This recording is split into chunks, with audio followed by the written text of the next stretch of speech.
Welcome to Behind the Mic, a podcast from the Concrete Foundations Association featuring discussions with some of the leading professionals in today's concrete industry. This series features interviews recorded at the World of Concrete 2020 conference in Las Vegas. And in this episode, former CFA board member Kirby Justison discusses his journey and experiences in the concrete industry. We conclude with an optimistic outlook for the future of the concrete industry and a message on the importance of passing on knowledge to the next generation. So, let's jump in and listen to Kirby's Behind the Mic insights. Welcome back. It's still World of Concrete 2020. And it's the afternoon of day 2, and the crowd is kind of filtered out a little bit as people are still in seminars, but finding their second day getting a little long in the legs and maybe taking an early break, an early trip out to the casino. But we've been able to grab the attention of former CFA board member for a couple of different terms on the board, a great pioneer, a wonderful member of our legacy committee, Kirby Justison, SCW Footings and Foundations. Kirby, thanks for coming back and spending some time with me. Well, thanks for being here. I appreciate it. It's such a great environment, World of Concrete, but really this association in general, because it brings together the wealth, the mix of those that are new in the business, those that have been around for a long time and still have some great stories to tell. And so I wanted to sit down with you for a while this afternoon and just reminisce a little bit about what brought you into the concrete industry. Can you think back to when you were first introduced to concrete? Well, I do. Yeah, that goes way back, but I do have a story you may be interested in. And I was a concrete contractor for about 10 years through the 80s, primarily focused on commercial in all phases. I was getting a little tired of commercial. I had been in residential before and thought it was an easier way to go. And so I'd finished up some contracts out of state, determined that Utah was going to start to do well in home building again. So I thought, I think I'm just going to do footing and foundation. And so I had a bunch of forms and stuff and thought, well, I'm heading to World of Concrete. There's a good chance there might be an association for foundation contractors. And hopefully it's more residential. So I'll be danged if I didn't get down there and look it up. And Concrete Foundation Association. Run right over there. It's interesting because there at the booth were two members. They weren't in the booth, but they were just out there. And it was Barry Herbert and Ari Van Weiss. And it was interesting because I was excited. I wanted to join right there because these guys could tell me how to do it. And I'll be dang if they didn't take me under their wings. And it was just luck instantly, but we clicked and they became really good mentors along with many other people who had been in it for many years. And so I was really cheating. I got introduced to all the good ways to do it. Well, but that's such a great testament to the power of not just networking, but being open to peer relationships. And I know you well enough to know that both Barry and Ari are lifelong friends for you now, and you've spent a lot of years with them leading this association and mentoring a lot of others. If you had to think back, even before your introduction to Barry and Ari, who would you say was one of your earliest mentors that you found yourself in the concrete industry working under? When I first started, I was actually right out of high school. And I had a neighbor who my dad was really close friends with. There was a group of guys, about 4 or 5 guys, and we actually went on vacations together as these large groups. And one guy in particular was just fascinating to me. He drove a Corvette Stingray. He had 9 kids. He had a boat. We went water skiing, we went fishing, and he owned a precast concrete company. He had owned it for many years. His father had been in that business, and so right out of high school, for my summer job, I'd go down and talk to him, see if he'll give me a job. And sure as heck, he'd give me a job because he liked me, because he liked my dad. Mm-hmm. So he was a big mentor. I thought the guy knew pretty much about everything, and that's what introduced me to concrete in general. And so you're from the Salt Lake City market, which is it's a different market when you talk to a lot of the peers that you've made over the years at the CFA. You've got high seismic conditions, engineered foundations with high levels of detailing. Probably not all that different to the commercial work that you were first introduced to. Exactly. So what was the major challenge that you found then transitioning from that commercial concrete industry into residential concrete? I don't think I found any. You didn't find any, right? No, it was actually a little bit easier because there was less stress. It was less contractual. Okay. So it was smooth. And really through CFA, you had the resources to, if you had any challenges, wanted to understand something more. And I'd participated in ICI, not as a committee or anything, but I'd bought the manuals to defend myself in commercial construction. So it was pretty easy transition. So you mentioned ACI, and that's one of the things that a lot of people that even those that know you may not know how significant you've been involved in ACI, and which stands for American Concrete Institute. And they are the institute that develops the codes, the construction practice guides, really the technical control of the concrete industry. And you chose to get involved in them in this institute from a development perspective many, many years ago. Yeah, I actually remember a time when we were, and it may have been a board meeting, we were struggling trying to understand codes, or said, that's not right, that's not right. So we started talking about ACI, and one of us mentioned we could get on that committee, and we're like, well, we can? And I wasn't the first one. I think it was you or Ed or somebody, and got on. And then there's a few other guys got on, and you saw the impact you could have. And it really excited me. And I thought, man, I want to jump on there too and just see how the process works. Which is important because a lot of contractors believe that the codes penalize you, that they restrict you. And from your perspective, I often, because I know you and we engage often in this conversation, that you've benefited directly and you've seen that the code has benefited from your ability to input practical guidance and application. I think in the code committees, there's not very many contractors. They want the contractor's perspective. When we hit ACI 332, when you guys started, I think you had a group of like 4 or 5 guys. And so that was a huge impact on that committee. And over the course of a little bit of time, they started appreciating the input from the contractor. And you guys rose up to leadership positions in that very quickly. And I've heard even people say, boy, we like you contractors to come here. So I think what it does is it forces you to understand what is the code, what the interpretation is, and then you align that with the practical aspect in your experience and think, no, the codes change all the time. That's why they have these cycles of renewing a new code. So whatever the code is, it could change with deliberation from a lot of people. You can affect change. And after we started understanding it, we looked for those little weak areas and tried to take advantage and influence the code based on what we knew. And really, from your perspective, it sounds like to me that you're just naturally drawn to the technical aspects of your industry. I get a sense that you might be a bit of a tinkerer in your mind and always wanting to know materials, methods, practices. You've also got involved in ACI 306, the cold weather testing that we did at CFA. How do you reflect on your desire for that technical, the hunger for technical knowledge? I guess I think I want to be a know-it-all. And even though I'm not, the only way you can become more knowledgeable is to participate in the dialogue back and forth, because you can think you're right, but until you convince others or get them to go along with you, you can't. So actually, it was an effort that I thought would benefit me. Did you ever feel, as you got into that environment, did you ever feel that there was intimidation? A lot of times when you jump into a fray where you are with a lot of engineers, material science professors, those that have given their life to a lot of this effort, you might have a temptation to feel intimidated. How did that go for you? Yeah, that's very true. When you jump into something, a discussion group like that, where they've been in there, they know what the process is. Yeah, you're a little reluctant to say anything because, like, is my argument really thought out in my head? Are they going to just prove me wrong instantly, or can I do this? So, yeah, it takes time, I think, to get some confidence. So I think intimidation was probably the right word. Okay. If we talk a little bit just about, because I'm always intrigued about the market of Salt Lake City. You mentioned it earlier, high seismic. And so you aren't the typical residential foundation contractor that a lot of your peers are. You know, a lot of your friends. So you mentioned Barry from the Atlanta market formerly. We talked to his son, Doug, on a podcast earlier this week, but also Ari Van Wyk, Wisconsin, really the heart of the Midwest and fundamentals that are common to what most people might picture for residential. At St. Louis, or the Salt Lake City market, is a real challenging one, both from a landscape perspective.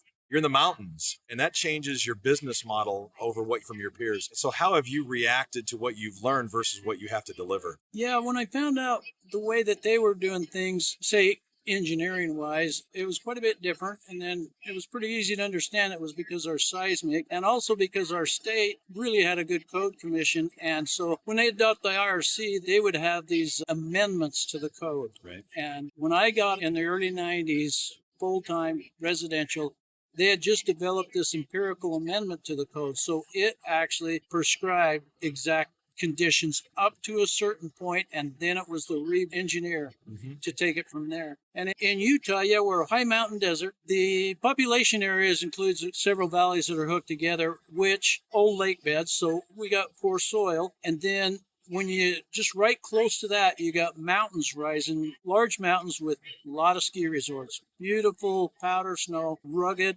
rocky mountains. So there's a big distinction between foundations done in the valley and those done on the benches and even up to the mountains, which were normally larger homes. And the ski resorts drove this through the second home. So we understood that was going to be our goal. That was going to be our target, to work in those areas rather than the entry level or the valley, which produced more competition. We thought we'd try and lessen it. So really, Ski Lodge is going to bring in a higher profile client looking for a higher class of architecture. And you've become very invested in architectural style concrete within this framework of standard common residential foundations. But you've really provided a lot of great vision for this industry and your peers. Talk a little bit, board form concrete is probably the most common. How have you handled new product development? Yeah, so it took us a few years to get our system down, to understand, to take the advice from CFA members in equipment and processes. So we weren't very innovative on our own. We were innovating in form handling and actually the type of forms. No one used aluminum in Utah. In fact, no one still does. So those are some small things, but I was just copying.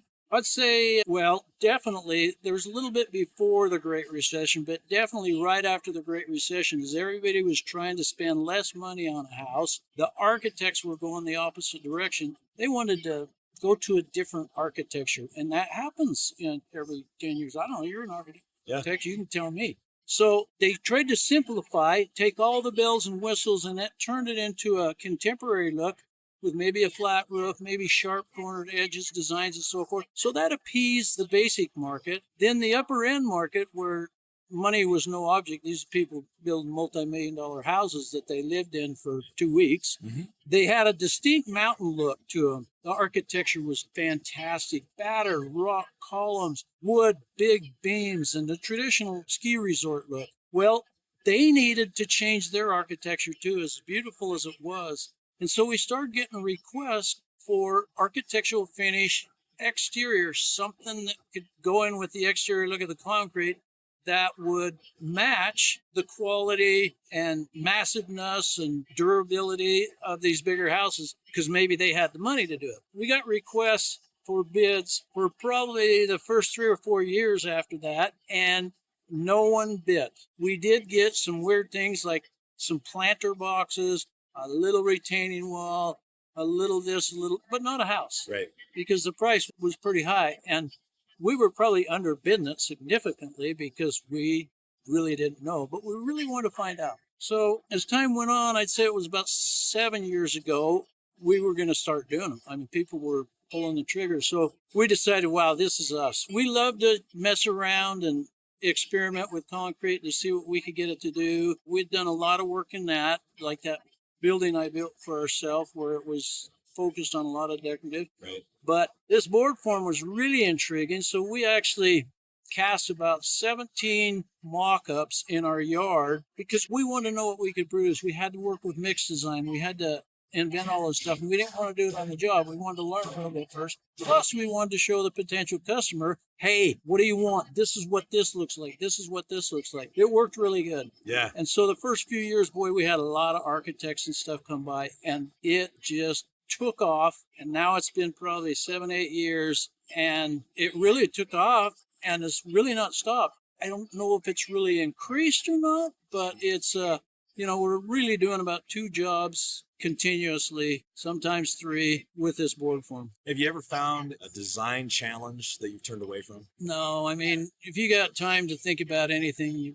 you're going to figure it out. It's just don't have fear. You just got to start working on it. Yeah, so really there's a lot of listeners that might be here that need to hear that. One of the things in the concrete industry that advances it is contractors that don't have fear, that believe that with enough thought process, planning, you can deliver quality results, proven through your work. Yeah, I mean, You could have it as a business strategy that you don't want to advance. You got a nice little niche, you're comfortable, and you don't want to.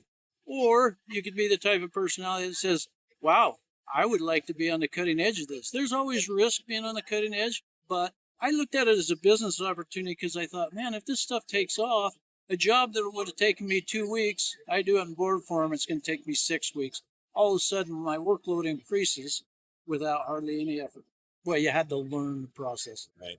And so advancing technology, you mentioned equipment a little bit earlier, and that's a big part of it too. I mean, we're here at the World of Concrete. We hear a lot of the interaction with technology going on around us. Technology played a big role in how you've advanced over these years. What would you say would be the biggest waypoints of technology that you've brought into your company? Well, the AutoCAD total station layout improves because the houses became more complicated just because of technology. And you had to have technology to respond to it. So those are big, making your own drawings. And so you probably found the architects responding to that too. If you're able to do something and respond with greater quality, it's just going to challenge them to do more with it. It's kind of a repeating cycle. Yes. Take, for instance, an engineer plan will come over and there's a few ambiguities there. You don't know quite what's going on. So we go through it and then they're not telling you where the straps are going. They're not telling you certain things because it's just work that whatever. So we would put it on drawings and send it to them and say, hey,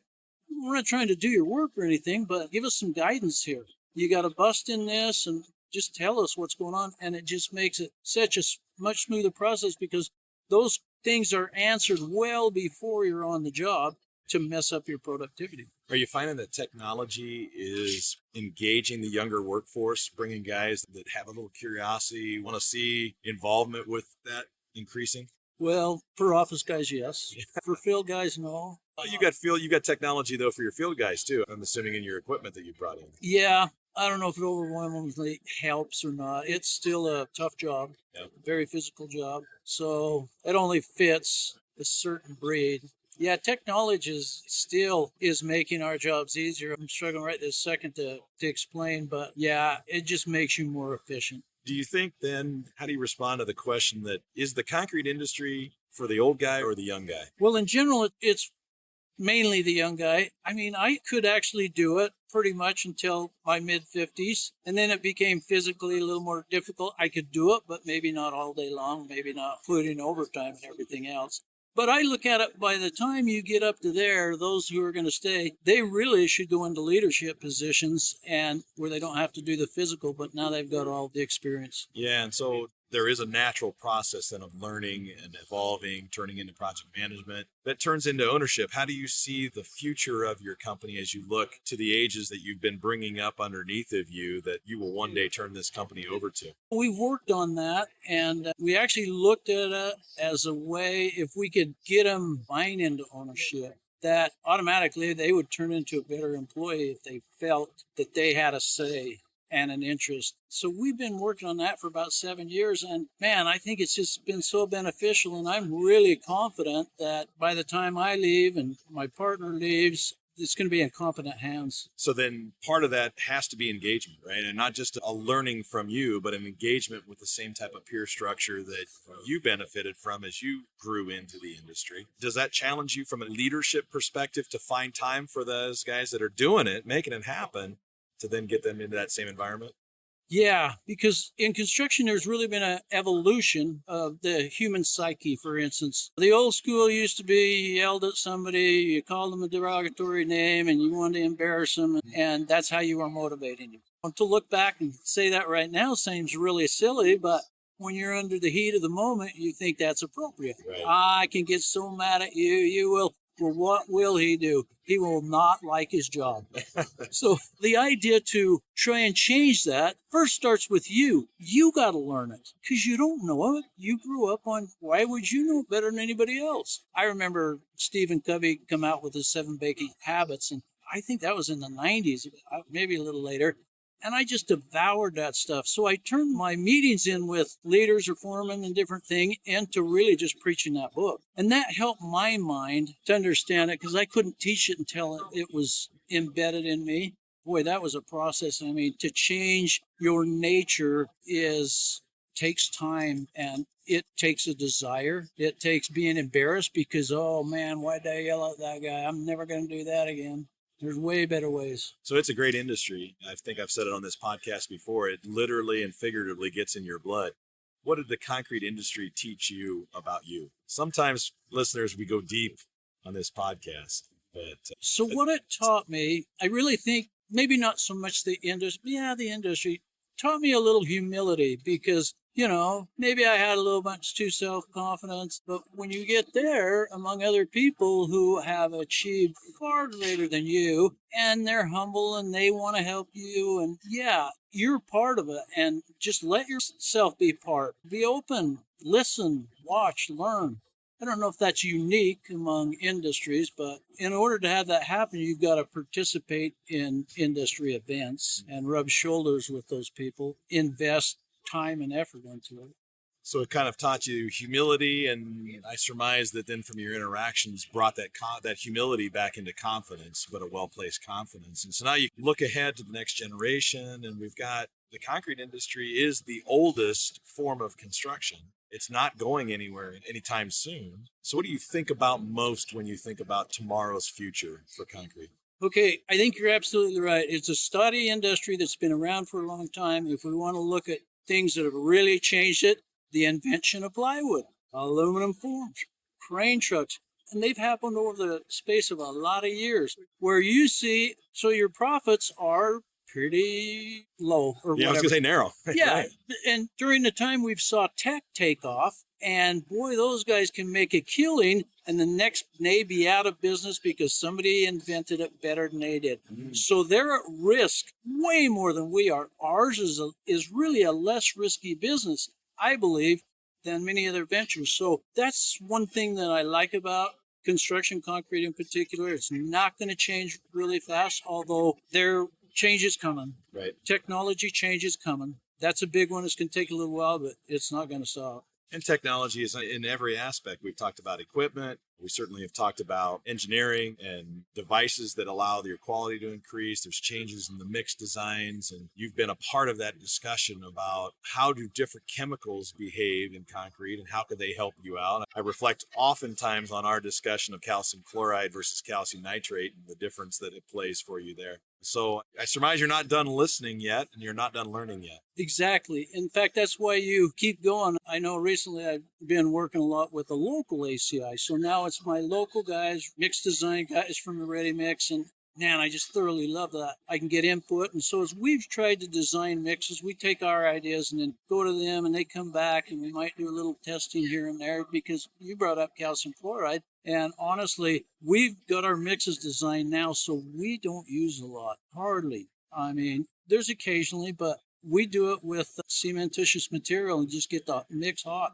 So to those of you listening, one of Kirby's messages that you might be able to take from him, it's clear involvement has been key to who you are, who you've been in this industry, the professional that you've become, and also the mantle that you're ready to pass on at some point in the future is not just the success comes from persistence and education exposure, but getting involved. When I got on the board and World of Concrete, pretty simple, bring your wife, go party and go do your business. But then when advertisement for Las Vegas. But then when you started going for 3 days to a board meeting, committee meetings, and you took 3 or 4 days and you were active and you had to prepare and get all your work done so you could go there and not get a lot of phone calls, but just do that stuff, spend a lot of money, a lot of time. And I remember on the flight back, I'd go, what the heck am I doing? What am I doing? By the time I got home, I would actually start writing down the things that I learned. And I'm going like, that is what you're doing. That thought would creep back up time and time again as you spent that money, as you took up, and it would get knocked down every time that I should have realized this is a no-brainer. I would never be the contractor I am today. Not even close. Couldn't do it. Well, we are live at World of Concrete, and we're going to conclude another version of this podcast, Behind the Mic, brought to you by the Concrete Foundations Association. Kirby, thanks for some time coming back and spending time with us. We appreciate all that you've done for the industry and your willingness to provide a roadmap for some to follow by listening to this podcast. For you listeners, check in as we'll post another one soon. and we'll hope that you get plenty of benefit from this. Feel free to write in if you're interested in particular topics or storylines that we might be able to pursue on your behalf, and we'll be happy to get right to that. So we're done here for this afternoon, and we'll see you more. Behind the Mic is brought to you by the Concrete Foundations Association. You can learn more about us and about becoming one of our #CFA Concrete Pros by visiting our website, cfaconcretepros.org. If you're a concrete professional interested in being part of a future podcast, reach out to us by email to info@cfaconcretepros.org to start a conversation. Thanks for listening, and we'll see you next time on Behind the Mic.